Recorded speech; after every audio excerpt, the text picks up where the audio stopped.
Greetings, fans of history. My name is Roberto Valdez, Master of the Science of Geography and Instructor of History at Northern New Mexico College in Espanola, New Mexico.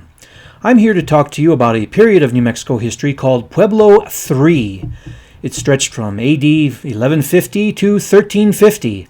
It's also known as the Great Pueblo Period, the Classic Stage, and the Upland Phase. Depicted below are photographs of the Cliff Palace in Mesa Verde, and to the left, a mug from Mesa Verde. Why is Mesa Verde in Colorado and not in New Mexico? Well, I'm going to get you to respatialize away from political boundaries that are here currently into a time when there are cultures that stretched through geographic regions, among which are those that existed in New Mexico and Colorado, and one of the same.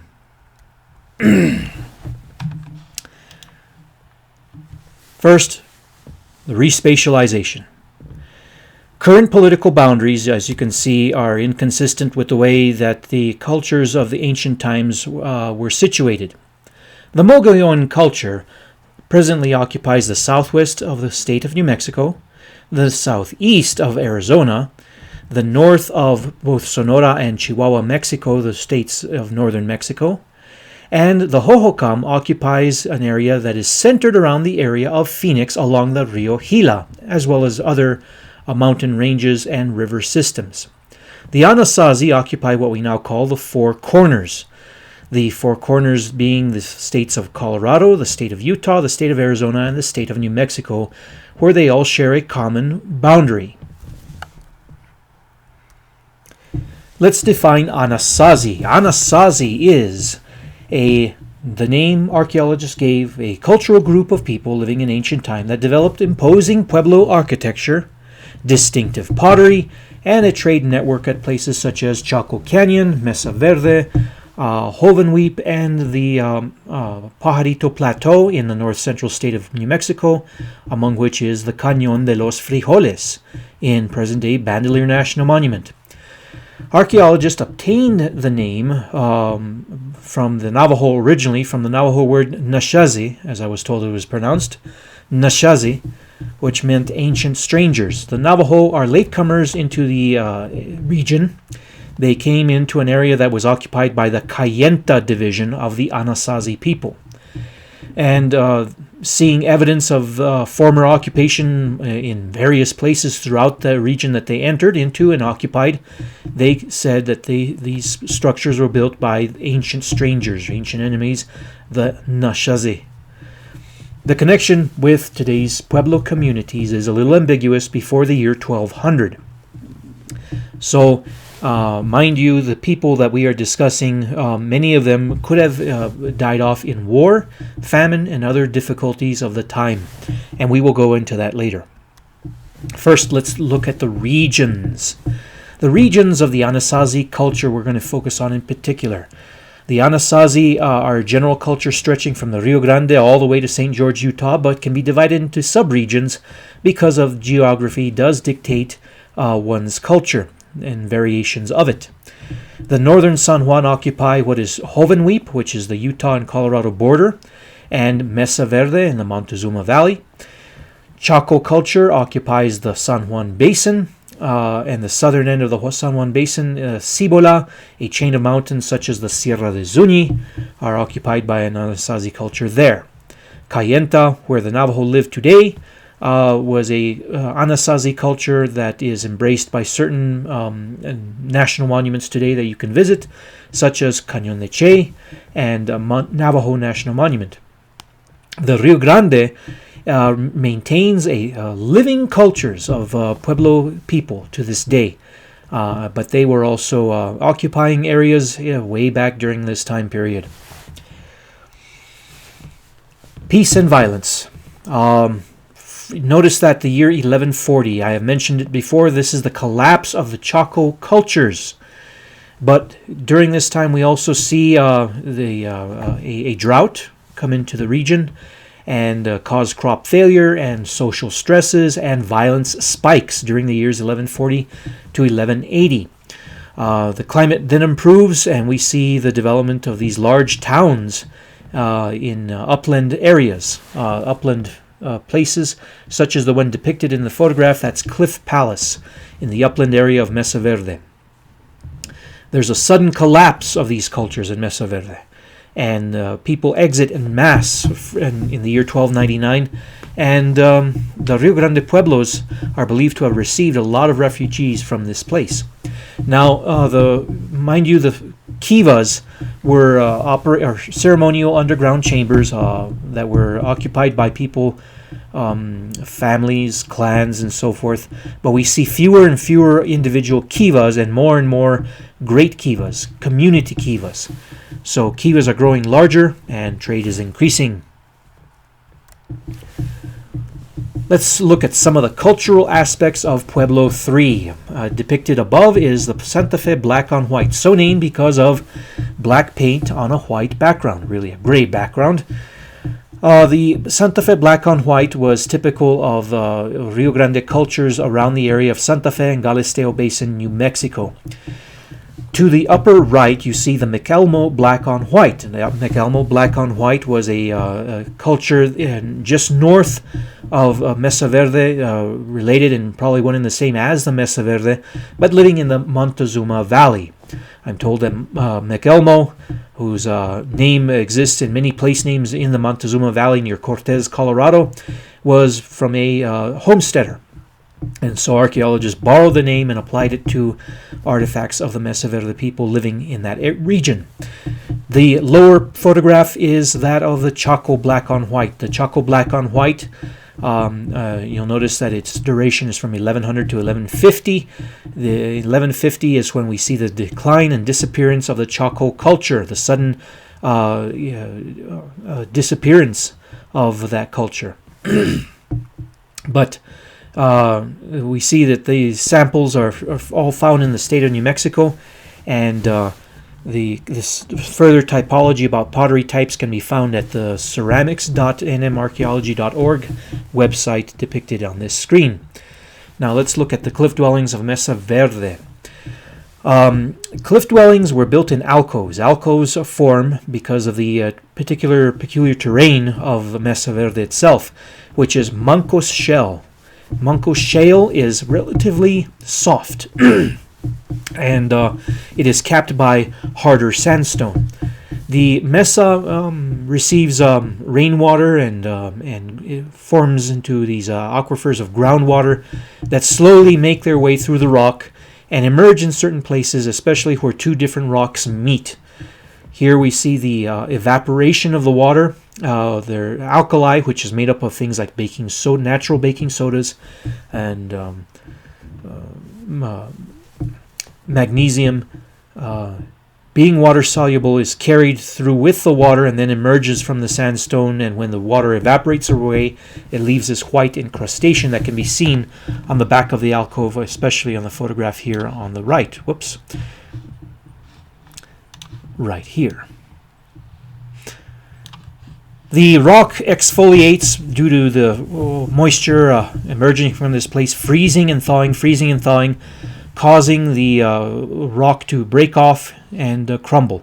And so we see, like in this photograph, an alcove starting to form, and it was evidently used by the Anasazi of Mesa Verde at that time.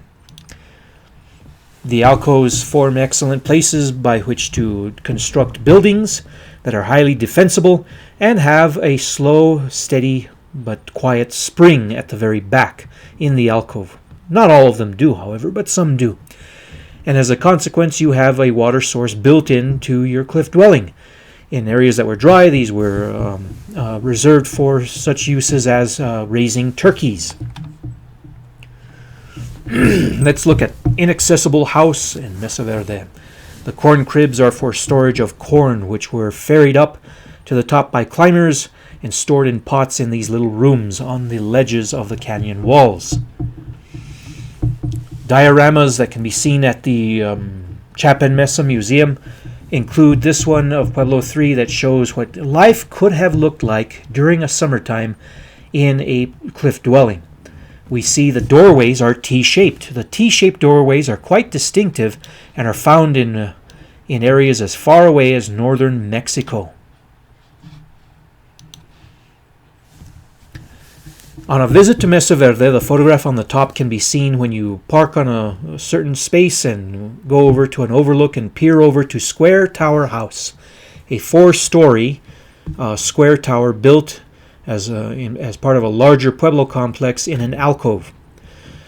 On the lower right is a ruin called Inaccessible House. The way to access it probably crumbled away in the centuries after abandonment. But we see that after 1200, the people saw to their defense with cliff dwellings and the safekeeping of their harvest in corn cribs. Let's look at chewed bread. Chewed bread was initiated by converting starches in the cornmeal to sugar, and that was done by taking a bit of it and chewing it in your mouth, mixing it with saliva, then mixing it as part of the general batter of dough.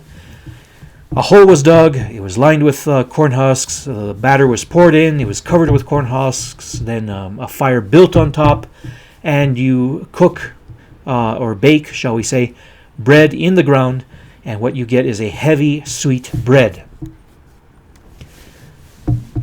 A visit to Mesa Verde also, you will see many artifacts that show that life ended very suddenly. And it's as if we see a snapshot of what life was like in these sandals. The one on the left and the one on the right are both made of yucca fiber. The one on the right being of more finer design and quality. You can see the worn-out heel and the footprint still in the sandal itself, as well as the cording that tied it to the foot. One of the unusual aspects about the bones of the Mesa Verde people that were found was lamboidal flattening. At one time, the displays of human remains were allowed. Since the early 90s, there's been a law, NAGPRA, that prevents public exhibition of human remains, unfortunately. So there's a lot left out that we could learn, the general public, that is. In this particular photograph, we see mummies that were found, and we see the skull with a lamboidal flattening due to the tying of infants when their skull was soft to a cradle board. The cradle board then caused the bones of the occipital bun on the back of the head to push in, creating a large-headed appearance and a heightening of the skull on top of the head. Now, cradle boards were practical instruments to keep the children safe, to keep the children from falling off the edge of cliffs and such. It also had the effect of binding the limbs to the baby, and the baby, if they were colicky, learned to deal with their problems internally. So it created a kind of disciplined mind, and it also created an introverted mind. So we see lamboidal flattening in all of these various human remains that were very distinctive of the Mesa Verde Anasazi. Here are some of the other things that were found. More mummies. We see artifacts such as daily household tools, digging sticks, cradle boards, pottery, even agricultural products like corns, beans, and squash still preserved in the dry climate of these high up cliff dwellings in the Mesa Verde. Mesa Verde had this culture in an excellent state of preservation, and of course its sudden abandonment meant that a lot of things were in the household were left behind. Let's look at this one. When they were displaying human remains at the museum there, one of the favorite exhibits was this one. It's Frida, a woman killed at around age 20. Mesa Verde skeletons exhibit various characteristics that can be studied. One of them is that they were depending more and more upon corn, ground corn, for their food. As a consequence of grinding on a metate, the metate being the grindstone, you had abrasives in the cornmeal that gradually wore away people's teeth. And so you see a flattening of the molars of people's teeth in those days. Males were typically 5'5", females 4 foot 11 inches. They lived up to 35 years of age before dying. And we see that in this case violence took place. That's always an exciting thing to look at, especially with human remains. Large projectile point embedded in this woman's skull that killed her instantly. This type of study of human remains took on a variety. You could see mummies, you could see skulls with the hair still attached, you could see fractures that had healed, and other things like this. So it was quite an extensive population that occupied the mesa top at one time. Here you can visit the place. The rangers have lit it up for a special occasion, the famous Cliff Palace in Mesa Verde. There are other examples of other cliff dwellings and other great pueblos in the upland phase of Pueblo 3 throughout the region, lasting from 1140 to 1299. These include Choni, which is in Bandelier National Monument on the Pajarito Plateau of north-central state of New Mexico. Gila Cliff Dwelling in the southwest of the state of New Mexico, a Mogollon culture, and Cliff Palace depicted here in the photograph. 1299 is the death nail. The death nail, as I describe it, is when the conditions of drought and other factors that I will explain in a moment cause the sudden collapse of the Mesa Verde culture. Pueblo 3 included upland settlement. These people were running to the hills during the climate change and unrest with the fall of the Chaco culture. These include places such as Taos and Talpa, the Gallina culture near Gallina, New Mexico, Lindrith, New Mexico, the Pajarito Plateau, which is currently embraced by the Bandelier National Monument, and other places such as Los Alamos and White Rock occupy the Pajarito Plateau. The Santa Fe Galisteo. Galisteo Basin is the flat, grassy area south of Santa Fe, occupied by several Pueblo cultures. And we see the Gran Quivira in the central part of the state of New Mexico. It is occupying mostly the east of the Sierra Manzano, east of Belen, New Mexico. Capitan and Lincoln, both towns in the south central part of the state of New Mexico, as well as Carrizoso and others, also had a concentration of this upland Anasazi culture. Zuni El Morro in the west of New Mexico occupied an area around the present-day Pueblo of Zuni, and all that area south of Gallup and Grants, New Mexico, as well as Cebolleta Mesa and Mariana Mesa. Apache Creek Reserve is close to the town of Reserve on the north end of the Sierra de Gila. Let's look at one of these cultures in detail. This is one of my favorites, the Gallina culture. These were a mountain people who engaged in making pit houses, and they gradually started to create fortress-like little towns complete with watchtowers in which people could hide during a raid and defend themselves. Now, in this case, this particular tower that we see in the lower photograph had nearby murder victims, and one of which is photographed here. We see that this person's head was almost separated from the body, and we see that their pottery is rather distinctive. It looks rather rough compared to some of the other cultures, but you see in the upper right they had very unique tastes. This one is a duck pot, and they had other forms of pottery that wouldn't rest flat on the floor, but were cone-shaped, and they were meant to be dug into the sand and then fire built around them. On the lower left, you see a pictograph of a gruya, or crane, and this is found at a cliff dwelling called the Nogales Cliff House, photographed on the right. It is believed that these sites, which are pit houses and some watchtowers, are all see signs of violence and burning. And so it is believed that these people were involved in some kind of mass genocide of some sort, and refugees from that time fled and occupied Nogales Cliff House. This cliff house is believed to have been occupied for only 30 years, and before its inhabitants disappeared. So this culture is not claimed by any current living Pueblo community. Jemez Pueblo did have a story about a mountain people who were practicing witchcraft and who received lots of vengeance and so they disappeared. And this is believed to be coincident or a story that could possibly be related to the disappearance of the Kaina culture. The upland phase has several characteristics. One, it's a change from the basin phase, the prior era in which the classic Chaco culture and Mimbres cultures were dominant, and then they went into decline. Chaco in particular went into steep decline.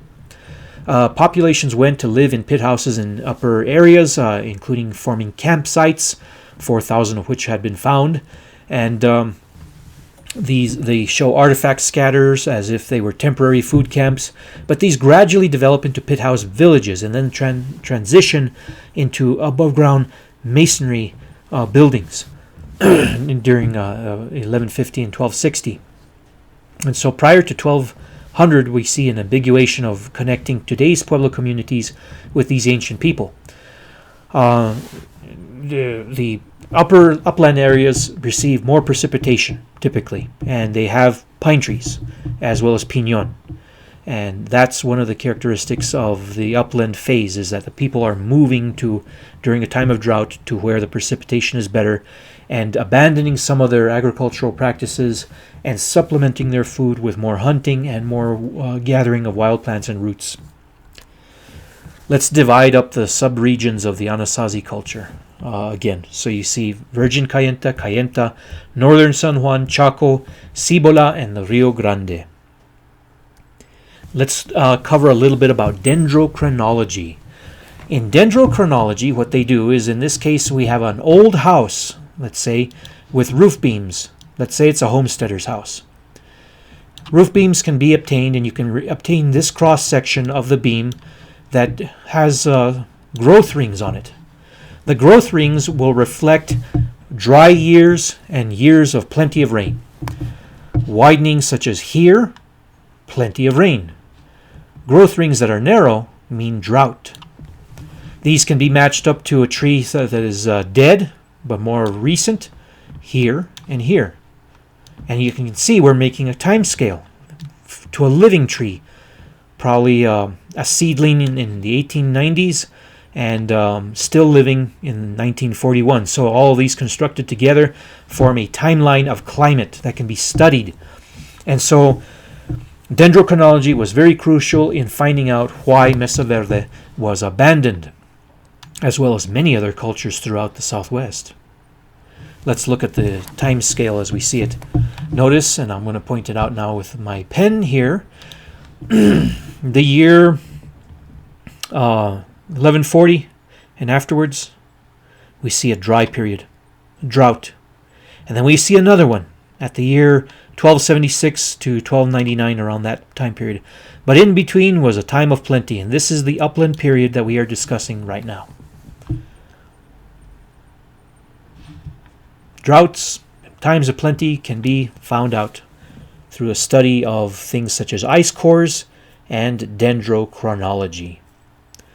We know that a medieval warm period took place from 1000 to 1315 AD, and then we know that a cold period existed from 1450 to 1850. Paintings in Europe from the time show people kind of bundled up, as if the climate is colder than today. So the drought of 1299, I call it the death nail, is found out here by examination of the dendrochronology. In this case, a wooden beam obtained from one of the Hopi Pueblos of Arizona yielded 1276 to 1299, with the rings getting very narrow at 1299. This speaks of drought. Now, the Chaco culture rose from the year around 1900, and there was a construction boom all the way to 1130. And then we see a drought hit, 1125 to 1180. And that caused the Chaco culture to collapse, along with other things having to do with social unrest. And then we see the climate becomes colder and drier. And it's not just affecting the Chaco culture. It affects other cultures such as Tula in Mesoamerica, in the Valley of Mexico, a major regional influence of culture. And the Hohokam, who occupy central Arizona. Many of them went to higher elevations as well. The other drought from 1270, 1274, 1276, we see the 14-year drought resulting and ultimately culminating in the 1299 death nail. So many pueblos were abandoned. This will conclude the upland phase, and it will turn into the riverine phase. So we see climate change is nothing new. We see periodic times of drought. Depicted below in this illustration are a drought in the year 1280, 1584, and 1956 within the living memory of many people today. So we see that climates change, and this contributes to social unrest. There are other reasons for social unrest as well, but all in all, this causes a periodic change of culture and abandonment of places. So we see, when we study all of this, the disappearance of people from the Colorado Plateau, a steep decline in population, culminating in the year 1300 or 1299 death nail. And we see a conforming rise in population at the same time in the northern Rio Grande. Let's discuss sunk cost dilemmas. A sunk cost dilemma is when you have to continue to a project that you have undertaken with uncertain prospects that you will succeed, that it will be at high cost. However, if you discontinue the project, you have a certain loss, and people tend to favor uncertain success over certain loss. If you're a gambler at a casino, you put in coins to a machine, you keep putting in, hoping you're going to strike it rich. You don't want to abandon that machine lest somebody come after you, put in one coin, and win back all that you put in. This is what's so disheartening, and you see this sort of sunk cost dilemma exhibited in gamblers, but also in people who are highly invested in their geographic area. In this case, we see a illustration of, I think it's called Sand Canyon Pueblo, created by an architect, a model of it named Dennis Holloway. Here he shows that during the upland phase, this Pueblo in particular shows how people occupied the upper drainages, the heads of canyons, and built fortifications. This one looks like it has a wall around it. It is protecting a spring. It is protecting people. It has numerous kivas in it. You only have to build a wall around the outside. The rest is defended by steep cliff. And this might be a spring, which served the needs of the households in this pueblo. Let's have a look. In Sand Canyon Pueblo, it had 420 rooms, 90 kivas. Pueblo communities in this area of Mesa Verde and Montezuma Valley of southwestern state of Colorado were pushing the environment to the limit. They were feeding domestic turkeys corn. There was a large-scale architecture, imposing architecture, and they were controlling groundwater and runoff for agriculture. And the system could work, but the thing is, the climate changed. A drought came, and their whole system collapsed. This is called the sunk cost dilemma, which caused system collapse. Remember this. Sunk cost dilemmas and a changing climate cause vast districts to collapse. There's resource depletion. All the firewood is gone from many areas. Soil becomes salty or alkaline because of farming practices. Political system fails, and the Pueblos, unable to cope with the climate change, abandon the place.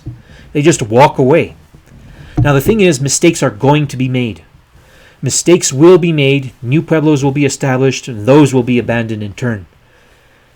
This is all part of a process called culture of habitat. People learn to, when they enter a geographic area, to not overwhelm the environment, nor to be overwhelmed by it, but to learn to live sustainably, or to learn the hazards, the natural hazards of the place. It's not instinctive, it's learned. Indians everywhere were making mistakes that contributed to environmental collapse.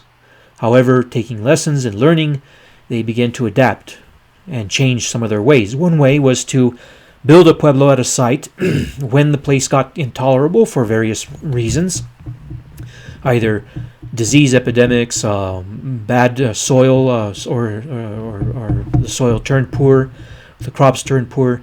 They would abandon pueblos and establish another one, some other place more favorable. We see in the Tewa word for pueblo, owinge. The breakdown of the word is o, meaning I, win, stand, and ge, over at. Owinge, the word for pueblo, means I stand at, or down at a pueblo. Now, Tewa pueblos would last about 1 to 2 centuries, and then they would be abandoned and moved elsewhere. Its people, that is, would move elsewhere. We see people adapting methods for drought. And one unusual technique practiced by the Hopi in this photograph from 1902 shows a rather thin man. The people were leaner in those days. And they tended to plant in arid areas, getting normally a crop that normally liked moisture to adapt to an area by digging a hole. When you dig through a few inches of dirt, you end up with a layer that has soil moisture in it.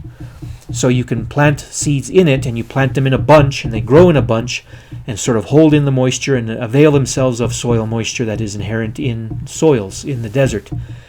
As a consequence, they were able to raise a crop of corn, and through selective breeding, selecting always those corn plants that did well in the arid climate, and they would allow them to reproduce next year, and then allow those of the best crop to reproduce next year. And as a consequence, they were selectively breeding corn types that could endure a drought or dry environments. This is one of the new paradigms that these people were adopting.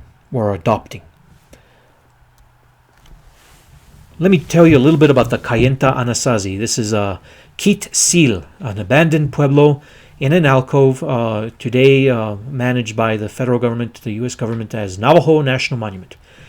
We can see the excellent preservation of some of the ruins here. Let's go to another photograph that I want to show you, even better preservation at Betakin. So Betakin is an excellent pueblo dwelling to visit. They were active in this area, the Anasazi, that is, from the years 1250 to 1306. And don't let the name Navajo National Monument fool you. After all, these people migrated into the region afterwards, after abandonment. But we can see that people are starting to manage their affairs even after the 1299 death nail, but it's still getting difficult.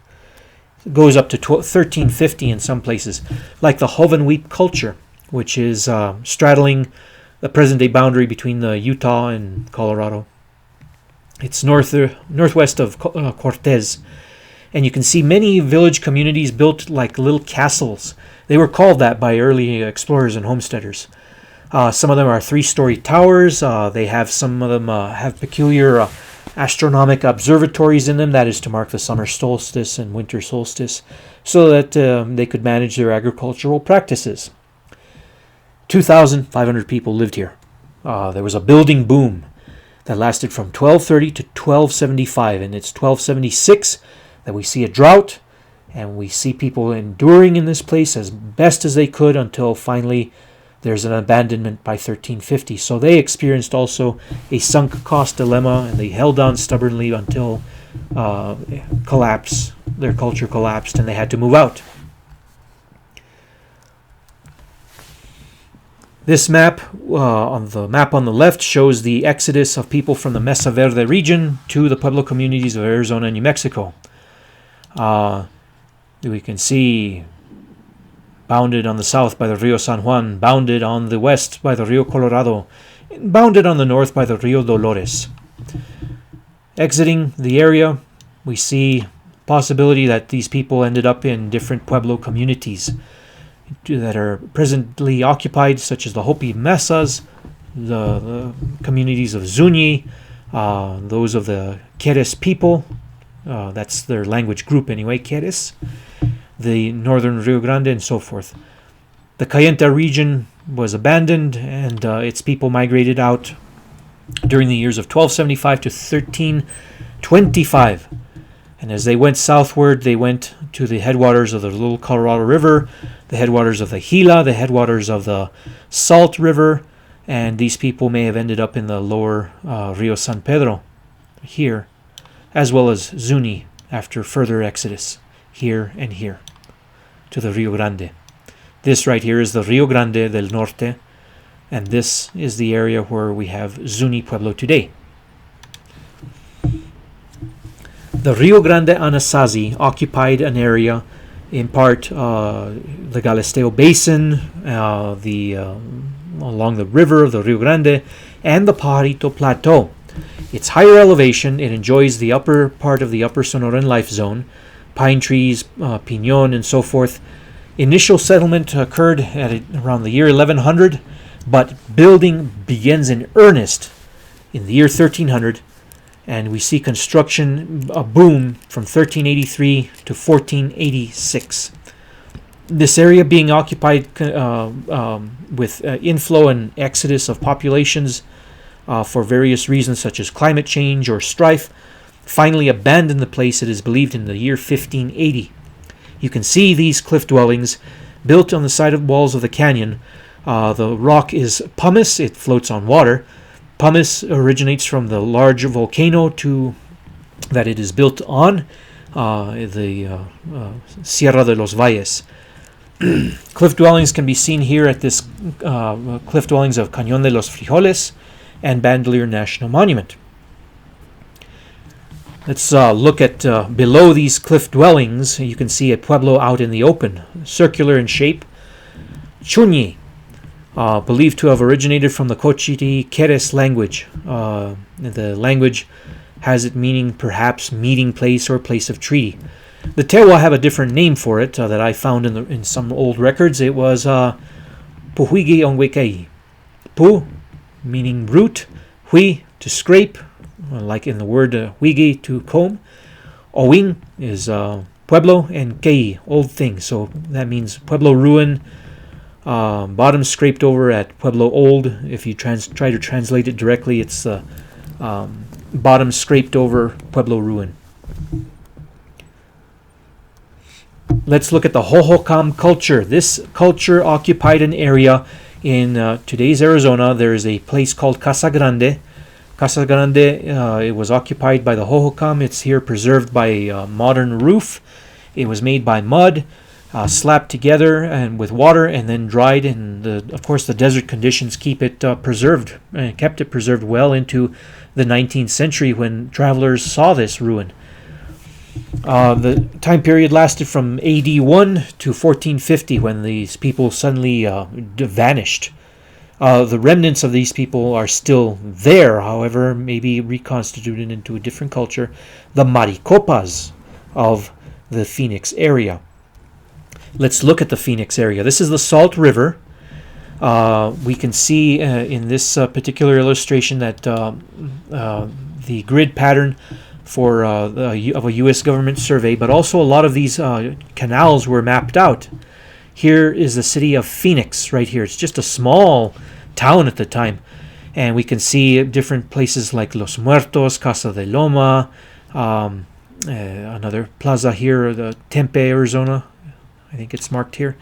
And all of these canals were clearly from a culture that used and took advantage of river systems, diverted the water in acequias to irrigate. And here's one of them.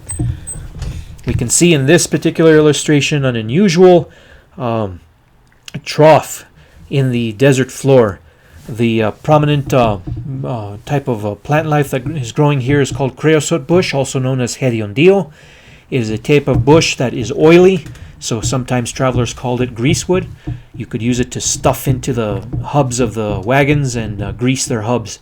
Anyway, the grease of the oiliness of the plant gets on the ground around it and discourages the growth, the germination of any other type of plant around it. It's quite literally defending itself to hog up as much of the desert ground as it can for its water.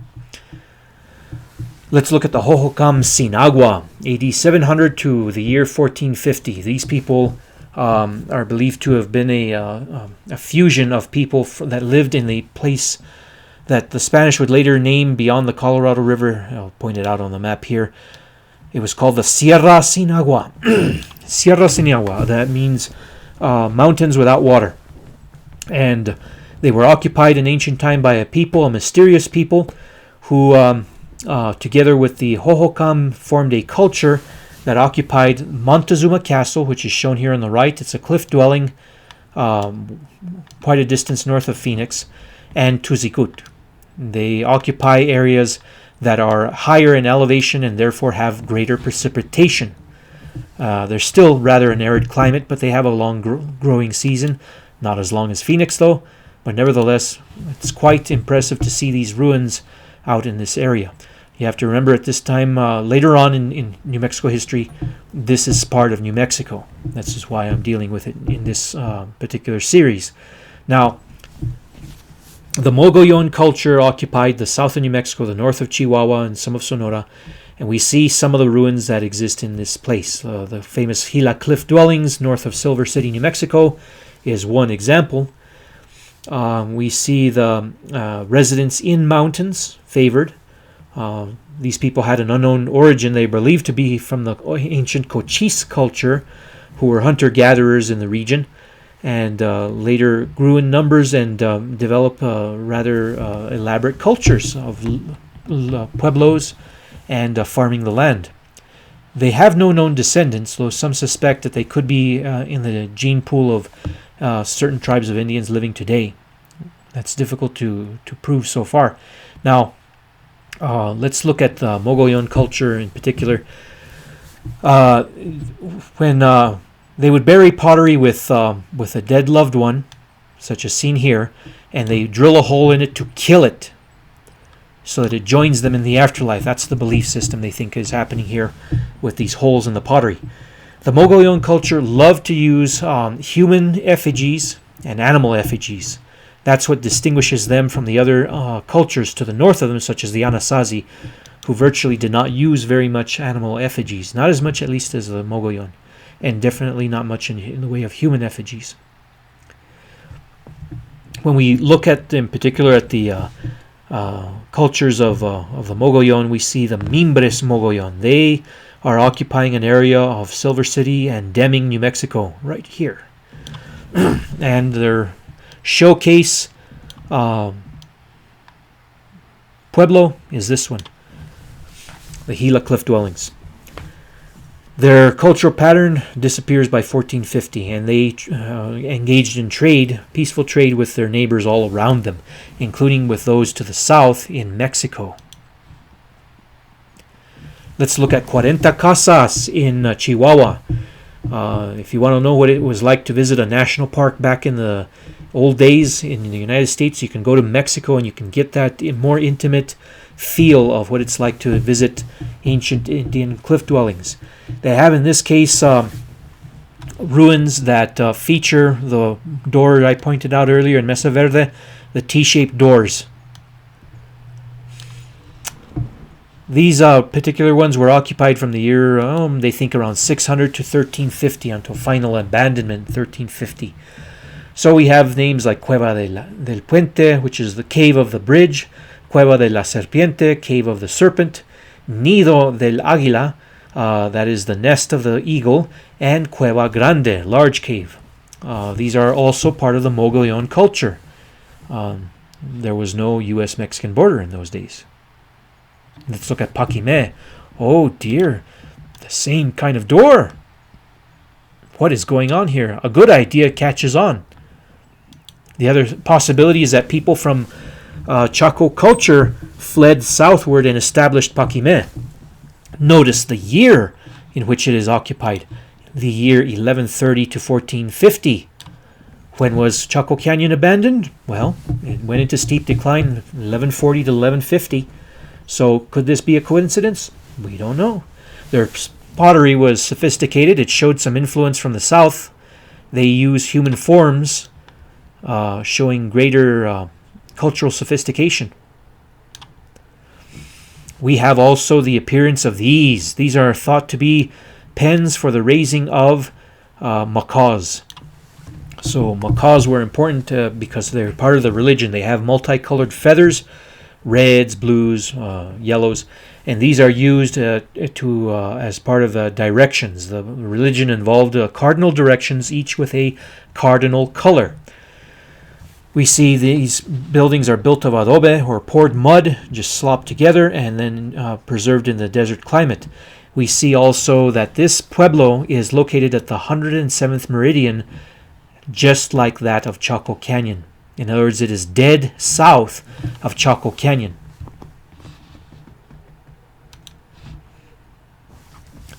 Lastly, the Jornada Mogollon. These are a desert culture that occupied areas such as Lincoln, Las Cruces, Doña Ana County, and so forth. They lived in pit houses. They didn't have such imposing architecture as did their counterparts of the Mimbres and the Casas Grandes, but they were good at raising crops in the desert, like I showed you earlier, like we saw with the Hopi. Notice the pottery that they traded for. It included some simple forms that were practical and used for cooking. So this one is on display at the El Paso Museum.